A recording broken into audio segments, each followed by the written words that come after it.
Today is Thursday, July 13th. This is the post up where we discuss all the top stories in sports, both on and off the field. And there's not really a lot of sports going on anyway. So let's talk about it. This is my guy, Dexter Henry. Dexter, how you doing, man? I'm doing good, man. It is a tough week for the content creators, but we're making it happen. We're making it happen, man. We're trying to find what we can. And there was some stuff happening this week. I wanted to hit on you with a little bit, and I'm glad we get this little one-on-one time. One of the biggest things I think going on, especially here locally in this New York market, is the New York Giants, Saquon Barkley. We hear about this contract situation that he could possibly even hold out and might not even report to training camp, and he could even hold out for game one, week one of the season. So, Dex, when you're looking at this situation with the Giants, the way they're currently constructed and how much they rely on Saquon Barkley on this offense, how do you see this playing out, man? Are they going to sign to a long-term extension before training camp? There's that Monday deadline. Or do you see him, is he going to hold out?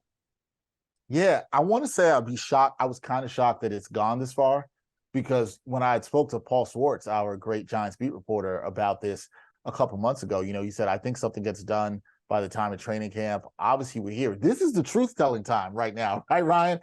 How long is Saquon willing to hold out? There's been reports of what Saquon had been offered before earlier, which was just under $13 million per year annually in his contract. Saquon has wanted more. We know what the market is for running backs, how that's been declining over the past couple of years. And so this is tough because I always side with the players and I'm like, look, get your money. But we also know what the market is, as I said, for running backs. So I think the key question here is, Ryan, is Saquon in this for the long haul? It's a game of chicken. Who's really about it and is really willing to hold out? I have the feeling that, Saquon doesn't really have that much of a leverage because of the position he plays and how, I hate to say this for workers, I really hate it because I'm always pro-worker and pro-labor, but it's just like their Giants looking like you're replaceable. We'll probably plug in somebody else. Now, will they do what Saquon does? Maybe not. No. But they think we can probably get by, right? Like, and that's the thing. They're like, can we get by? Right. So I really think it's really going to come down to that. I would say this in the least. I think Saquon is going to be prepared to at least hold out through training camp. I don't know of any inside information on that. It wouldn't shock me. But I do think at the end of the day, the way the Giants are run as an organization, they are a really good organization, and a lot of the people that work there, I think they'll get this done and they'll figure this out and come to an agreement. They probably would prefer that it happens before they open camp, but if they open camp and Saquon's not there, I have a feeling they'll probably be able to wrap it up before the season. I don't think he misses week one. I think they figure something out and are able to get this done with some incentives or something. So hopefully they can get it done. Yeah, I mean, you would hope that cooler heads will prevail here a little bit. I mean, Saquon is on that $10.1 million franchise tag. I understand why he wants a long-term deal. He wants that guarantee long-term deal. He wants to be a Giant for life. Don't blame him. He's a great guy. He's a captain. He's a leader on that team. He's relied on so much for that offense. When you really think about how that wide receiver room is constructed, there is no number one receiver on that team. It goes through Saquon. The ball goes through him, even though they gave a long-term extension to Daniel Jones for only throwing 15 touchdown passes, mind you. But they gave him the long-term deal. That's your quarterback for long-term. But we all know Daniel Jones loves having Saquon Barkley back there. He's a safety blanket there. He can dump the ball off to him if he needs to in situations. He got better at pass blocking last year, which is a big question mark for Saquon heading into last season as well. So he's improved. He's the guy on offense.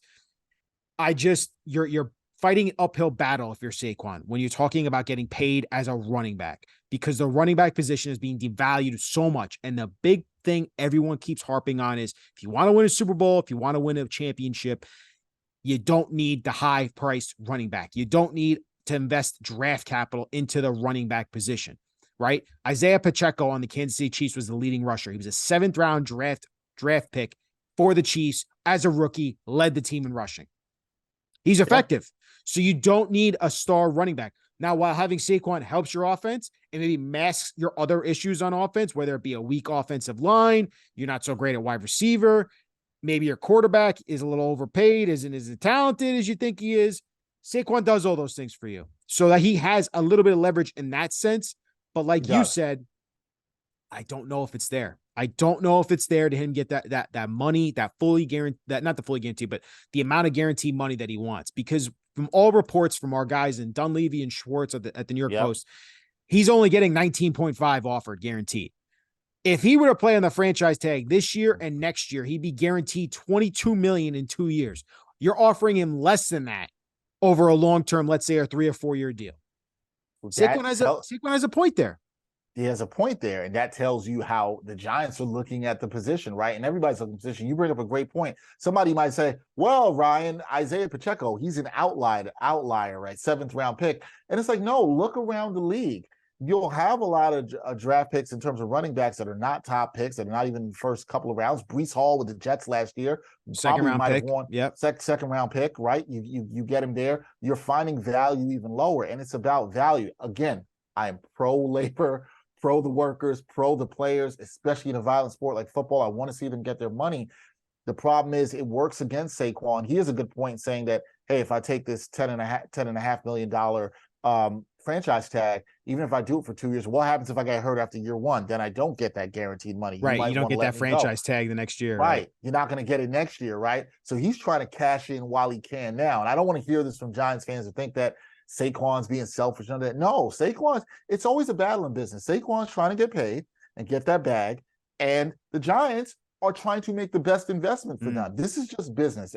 It's not personal. It's business and markets. It's just how we look at all the things. The running back market, when you have more Isaiah Pacheco's, that only devalues a Saquon Barkley. It in a way, it hurts that. It only devalues them because a lot of guys can look around and say, well, why can't we go draft an Isaiah Pacheco? Right. I mean, you might not, but it's a tough situation. But I think the Giants get it done. I think these guys will get it done before the season starts. I do. Yeah, and you have to look at the situation with like maybe an owner, like John Mara comes in and steps in and says, "This is our guy. Saquon's almost the face of our franchise, and we should lock him up. He should be a long-term Giant." So it'll be interesting to see. Do cooler heads prevail? It's that Monday deadline. They have to have a long-term extension set in place. If they don't, Saquon has to play on the franchise tag this upcoming season. And then you start questioning, is he going to hold out? So we're really looking forward to watching that situation develop over this weekend, man. My next thing I want to talk to you about we'll talk about the ESPYs in a little bit, but LeBron James on the ESPYs was honored for obviously breaking the all-time points record in the NBA. And people had a little like doubt when they saw LeBron go on stage and start his speech talking about how, I will give it my all every single day to this game. And the day that I can't do that is the day I say I'm going to retire. So people start thinking, whoa, is LeBron about to say he's going to retire? But no, he decides to say, I'm coming back for another season. What do we make of this, Dex? LeBron obviously took the team, carried them to the Western Conference Finals last year. What do we think, man? Him coming back another year? I want to know who really believed that LeBron was going to retire.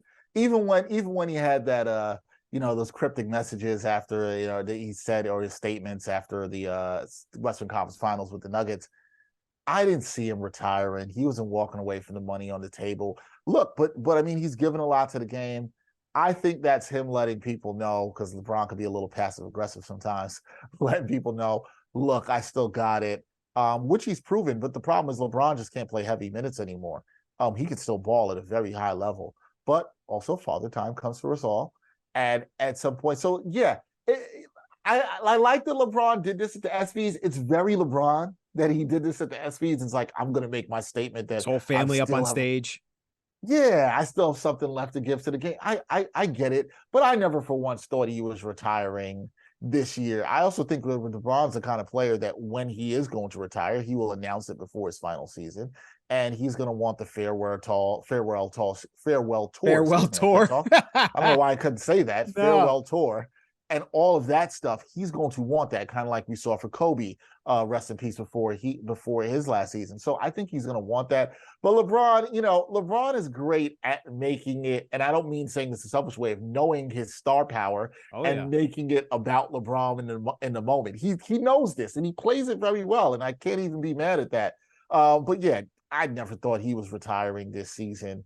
Obviously, with the moves the Lakers have made this offseason, and granted, I don't think they are that much closer to an NBA championship. I do think they're much better than the team they were fielding at the start of last season. So, yeah, we'll see what LeBron can do. I still think he plays at a very high level, but I never was doubting for one bit that he was coming back. Were you? No, I don't think I was ever doubting it. I just saw it was interesting. A lot of people on social media really were like, wow, kind of seems like he might be he had me for a minute there, like, like you had me there, like, oh, were you gonna retire, were you about to announce He that? he So he enjoyed he enjoyed that. He he enjoyed doing definitely that. did. He makes spectacle of it, but listen, he deserves it. He's the king. That's what he is. Yep. I am interested to hear real quick, just to wrap this part with LeBron. Yeah. You say high level him playing basketball, obviously you just went to the Western Conference Finals this past year. Would it be outrageous or outlandish to say LeBron's going to continue to play in the NBA, maybe not at a high level, but until his son gets to the NBA and he just wants to play that 1 year with his son in the NBA and have that chance, possibly even to be playing on the same team as him? I think he won. I don't know any of this for sure, but he's just because he's talked about in the past. LeBron's a guy that's been very focused on his business moves, his on the court moves, and where he wants to go and do things in his career.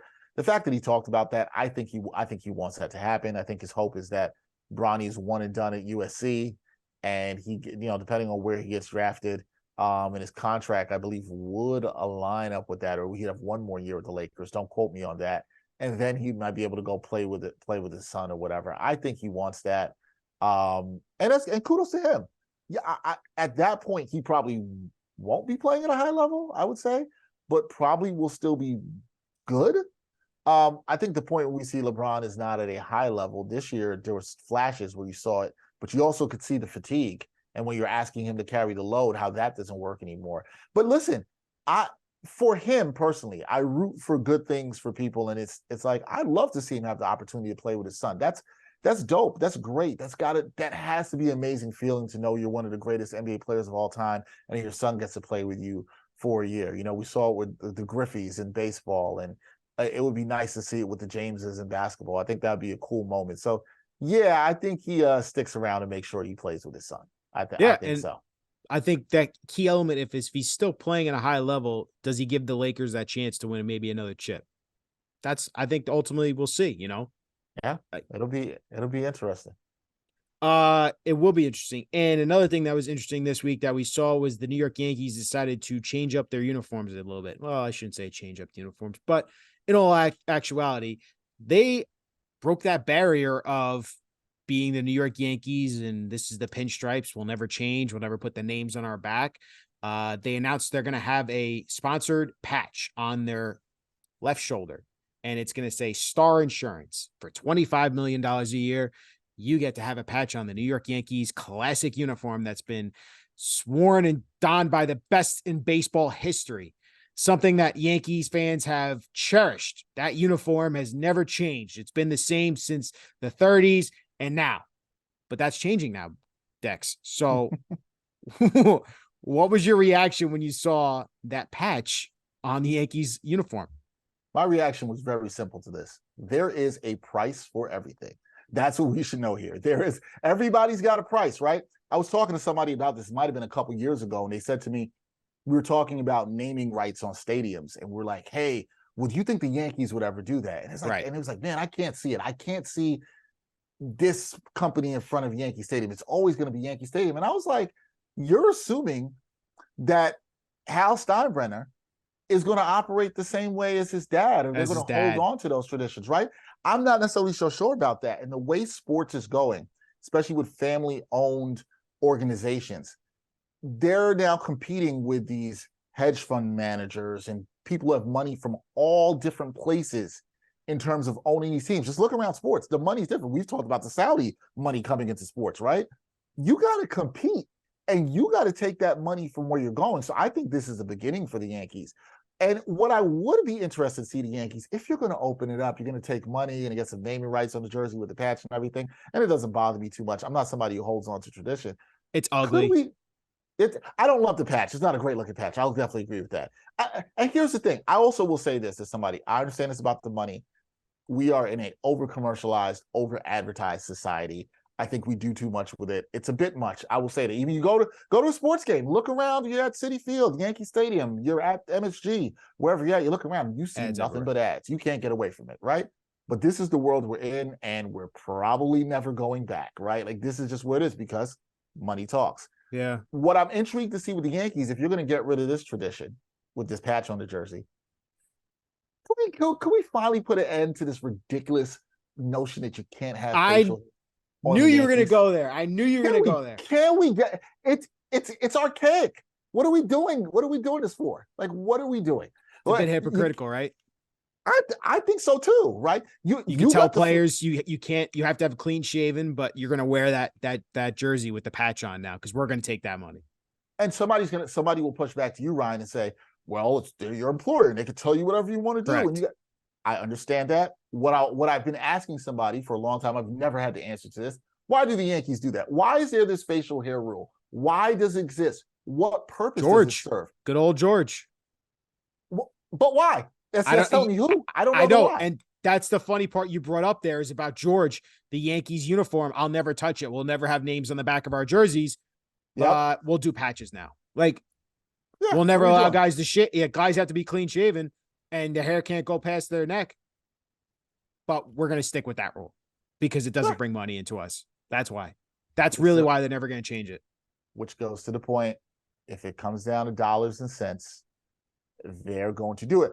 To that point, I'm glad you brought that up about why they'll never do it because of the money. Ryan, I've always wondered what happens if there is a premier free agent on the market. You mean like a Bryce Harper? Or let's just say he's got long hair, he's got some dreadlocks, whatever it might be. Yep. Huge beard, but the guy is a monster, right? And he says, you know what, I'll sign with the Yankees, but I'm keeping my hair as it is. I hope that player comes. It will come in the future. I hope that player comes and they tell the Yankees, hey, either it's my way or the highway. Change the rules, yeah. Yeah, if Ohtani wanted to come to the Yankees, I was just about to say Ohtani would be the example I would give you. If Ohtani said, I'm kind of signed to the Yankees, but you have to let me grow my hair out. Y'all going to say no to Ohtani? Don't believe you. You know why? Ohtani brings in money, like we just talked about. Money, man. Brother. It comes down to money. Yeah. Amen. I totally agree. It's very hypocritical situation. Again, I think it's a very ugly patch, mind you. It is one of the richest sports sponsorship deals in all of sports history, which doesn't surprise me because it's the New York Yankees brand. It's a global brand when you think about it. Star Insurance started in China, by the way. It is a global insurance company. So this makes sense. This is the Yankees reaching out the entire world. This is how they view everything, especially a guy like Randy Levine loves making that money. I just think it's very hypocritical that you always branding yourselves as the New York Yankees. This is our jersey. This is our uniform. We'll never touch it. We'll never change it. But then you go ahead and do it right then and there. So it's $25 million a year. Is that really going to make a difference for you guys? Maybe for you guys, but I don't see that bringing in another player when you consider Shohei Ohtani is going to cost you $60 million probably a year anyway. That's how I view that. It's $25 million they didn't have before. That's the way they're viewing it. Right, exactly. And then to wrap all this up, I said we're going to talk about the ESPYs. Let's talk about the ESPYs. What was your biggest takeaway from last night, the show? There was a lot of moments that I thought were heart-wrenching, funny, caught my eye. What was your biggest takeaway from the ESPYs last night? For me, and I got to shout out my guy from the University of Pittsburgh, DeMar Hamlin. Obviously, everything he went through. But I really thought it was such a great touch for that Bills trading and medical staff to be honored. I really feel like one of the things that could be lost in talking all of that is the work that those people did, those great men and women did in that situation. And that's something I thought about after what happened that night. Obviously, the DeMar Hamlin situation as a Pitt alum, hit a lot of us in a certain way. And I wrote an article on Essence about that early this year. And but to see that moment and see how emotional he got about it, because we got to think about that. He knows now, what happened in the moment and obviously is indebted to those people for saving his life and how quick those people responded. I think often I have a lot of respect for people who do very stressful jobs in high stressful situations, first responders. And listen, they got to perform under pressure, man. They're coming through in the clutch. We got to give them their props on that. And they did. And I was glad to see them get their flowers at the ESPYs. I think seeing them get their flowers and having DeMar speak to them, that was dope, man. Like that was really dope to see. I think another thing I liked too was I saw it was Drew Holiday and his wife. They were awarded for some of the work they've done helping Black and brown, different small businesses get startup, and they're doing fantastic work. Something I didn't even know about before that. Yeah. So like that was really cool to see that it was doing. It's funny. I think the thing that strikes me now is we talk about all these great athletes, these amazing performances. Obviously, we see that, but I like when we get some off the field stuff, like the two things I mentioned, where you're seeing how sports really can impact life in a variety of different ways. Oh yeah. And that's what makes sports dope, man. There's a human aspect to this. There's social aspects to this, as we talk about on the show. And I think those are the things that make it great. Even Pat McAfee coming out and shouting out DeMar Hamlin there. And I think it was nice. I think it shows you even in that with Pat saying that how much what happened touched us all as people watch sports, talk about sports. Yeah, man. So ESPYs, they always do a good job with this stuff, but that's getting it right. You got to salute them for that. They got it right with the show last night. What'd you like? I think you hit on the big thing for me was DeMar Hamlin. Him getting emotional got me emotional when the Bills training staff came out, and just them hugging him, and you just really recognize like he realizing I think he recognizes the moment, like, these people helped save my life in a freak accident that none of us could imagine being in that situation. That really got to me. And then I really liked Liam Hendrick's speech when he received the the Jimmy V Perseverance Award. He obviously battled stage 4 Hodgkin's lymphoma and beat it, and he's back pitching this year. He gave a really awesome speech just talking about battling that and what he went through, and his wife there. And he's a good dude, man. He's a really good dude. And I enjoyed what he had to say. So those are two things I really enjoy, and I always enjoy watching the ESPYs as well. There's some good moments that come out of it that you touch your, like you said, touch your heart a little bit. And it's stuff that's not just on the field, it's off the field, and that you recognize. Oh yeah, those are the two big moments that I got there from that. It was good. It was good ESPYs for sure. I agree. It was a good one for sure. Yeah. That's a post up, man. That's all I got for us today, man. All right. It's look, for those who rocked with us this week, we've been giving you some content. It's not been easy. Super producer Ryan, he's making things happen because this is one of the hardest weeks in sports. It is absolutely one of the hardest weeks. So salute to you, Ryan. Thank you. You make my job easier, brother. Thank you so much. Try. All right, brother. Thank you. Thanks, Dex.